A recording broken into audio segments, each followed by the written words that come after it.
America के दो प्रभावशाली विधि निर्माताओं ने प्रतिनिधि सभा के अध्यक्ष को पत्र लिखकर अनुरोध किया है कि प्रधानमंत्री नरेंद्र मोदी को कांग्रेस का संयुक्त अधिवेशन संबोधित करने दिया जाए। प्रतिनिधि सभा की विदेश मामलों की समिति के अध्यक्ष एड रॉयस और सांसद जॉर्ज ने प्रतिनिधि सभा के अध्यक्ष जॉन बोनहर को लिखा पत्र। आंध्र के राज्यपाल ने 15 वर्षों के लिए राज्य को विशेष दर्जा दिए जाने की मांग की। नवगठित आंध्र प्रदेश विधानसभा के सत्र को संबोधित करते हुए राज्यपाल ESL नरसिम्हन ने कहा कि राज्य के अवैज्ञानिक विभाजन से लोगों को गहरा दुख पहुंचा है। सरकार ने रेल किराए की सभी श्रेणियों में 14.2% और माल ढुलाई भाड़े में 6.5% की बढ़ोतरी की।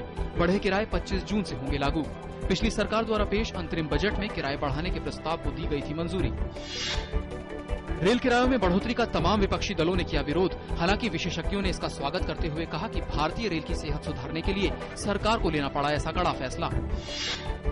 प्रधानमंत्री ने इराक संकट पर बुलाई उच्च स्तरीय बैठक में गृह मंत्री, विदेश मंत्री और राष्ट्रीय सुरक्षा सलाहकार भी शामिल हुए। विदेश मंत्रालय के मुताबिक अपहृत भारतीय हैं सुरक्षित। इस बीच इराक के हिंसा प्रभावित क्षेत्रों में फंसे 16 भारतीयों को बाहर निकाला गया, जबकि अगवा किए गए 40 भारतीयों में से एक मोसुल शहर में अपहरणकर्ताओं के चंगुल से छूटने में कामयाब हुआ।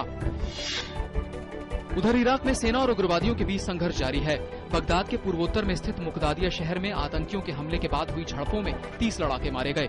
उत्तरी शहर तलफर पर कब्जे को लेकर चल रही जंग 6ठे दिन भी जारी रही। दक्षिण अफगानिस्तान में तालिबान के एक हमले में 3 अमेरिकी सैनिक मारे गए। अफगानिस्तान में गठबंधन बलों के अपना अभियान खत्म करने की ओर अग्रसर होने के बीच विद्रोहियों की ताकत का ये एक और नवीनतम संकेत है। केंद्र सरकार ने साफ किया है कि सोशल मीडिया में हिंदी का इस्तेमाल केवल हिंदी भाषी राज्यों के लिए है।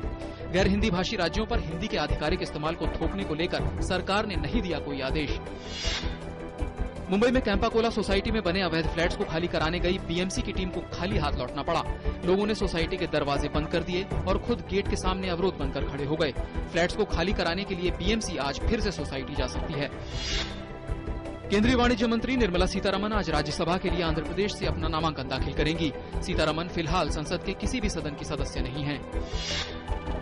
फीफा विश्व कप में कोस्टारिका ने इटली को 1-0 से हराकर किया बड़ा उलटफेर। इटली की इस हार के साथ ही इंग्लैंड विश्व कप से हुआ बाहर, जबकि कोस्टारिका पहुंचा प्री क्वार्टर फाइनल में।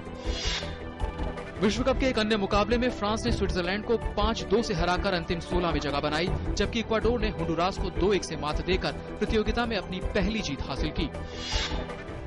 राष्ट्रीय स्वयंसेवक संघ के संस्थापक डॉक्टर केशव बलिराम हेडगेवार की आज 74वीं पुण्यतिथि है। महाराष्ट्र में एक ब्राह्मण परिवार में जन्मे डॉक्टर हेडगेवार ने 1925 में नागपुर में आरएसएस की स्थापना की थी।